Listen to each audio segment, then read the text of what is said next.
कल्पना कीजिए आप एक इम्पोर्टेंट एग्जाम की तैयारी कर रहे हैं, आपने बहुत ज्यादा मेहनत की है, लेकिन आपको अभी भी चिंता है कि क्या मैं इन प्रश्नों का सही उत्तर दे पाऊंगा, क्या मैं इनको याद रख पाऊंगा। अगर आपको ऐसी चिंता है तो चिंता मत कीजिए। आज हम आपको एक ऐसा रहस्य बताने जा रहे हैं जो आपको किसी भी प्रश्न को याद रखने में मदद करेगा। यह एक ऐसा रहस्यपूर्ण तरीका है जो आपके दिमाग को एक शक्तिशाली सुपर कंप्यूटर में बदल देगा। तो चलिए शुरू करते हैं। सबसे पहला तरीका है माइंड मैपिंग का जादू। क्या आपको पता है कि आपके दिमाग में एक जादूगर छुपा हुआ है? यह जादूगर मानचित्र की तरह काम करता है जो आपके सवालों के मुख्य पॉइंट्स को व्यवस्थित करने में मदद करेगा। आपको बस इस जादू को इस्तेमाल करना सीखना होगा।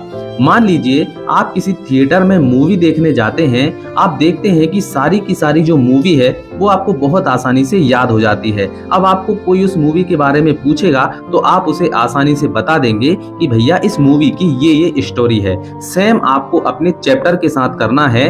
चैप्टर को आपको एक मूवी के रूप में बदल देना है और उस मूवी को याद रख लेना है। आप पाएंगे कि आपने पूरा का पूरा चैप्टर याद कर लिया है, वो भी बहुत आसान तरीके से। दूसरा तरीका है स्टोरी मेकिंग या कहानियां बनाना। दोस्तों, आप जानते हैं कि कहानियां सुनना और सुनाना एक प्राचीन कला है जो जानकारी को याद रखने का एक शानदार तरीका है।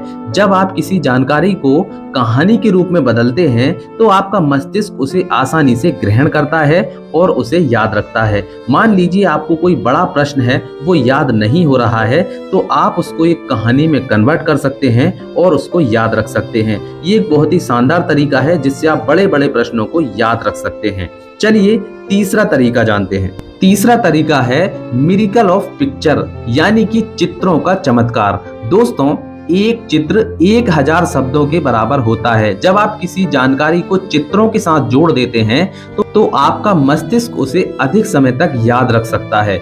यानी कि अगर मैं आपको एक चित्र दूं कि भैया इस चित्र के ऊपर आप 1000 शब्द लिखिए, तो आप बहुत आसानी से लिख देंगे, क्योंकि जो चित्र में आपको दिखेगा उसको बताना बहुत ही आसान होगा। तो जब आप किसी प्रश्न को चित्र के रूप में कन्वर्ट कर देंगे तो आप उसको ज्यादा समय तक याद रख पाएंगे। अब इस वीडियो के एंड में मैं आपको एक सजेशन देना चाहता हूं। वो सजेशन है पावर ऑफ रिवीजन, यानी कि आप प्रश्नों को जितनी बार दोहराएंगे वो आपको उतना ही ज्यादा समय तक याद रहेगा और आपके दिमाग में उतना ही गहरा बैठेगा। तो सबसे ज्यादा इम्पोर्टेंट है कि आप प्रश्नों को ज्यादा रिवाइज कीजिएगा। हर 8 दिन में प्रश्नों को पढ़कर देखिएगा तो आपको वो ज्यादा समय तक याद रहेंगे। तो कैसी लगी आज की ये वीडियो कमेंट करके जरूर से बताइएगा और ऐसी ही और वीडियोस देखने के लिए हमारे चैनल को सब्सक्राइब करना मत भूलिएगा। चलिए मिलते हैं अगली वीडियो में, तब तक के लिए जय हिंद, जय भारत।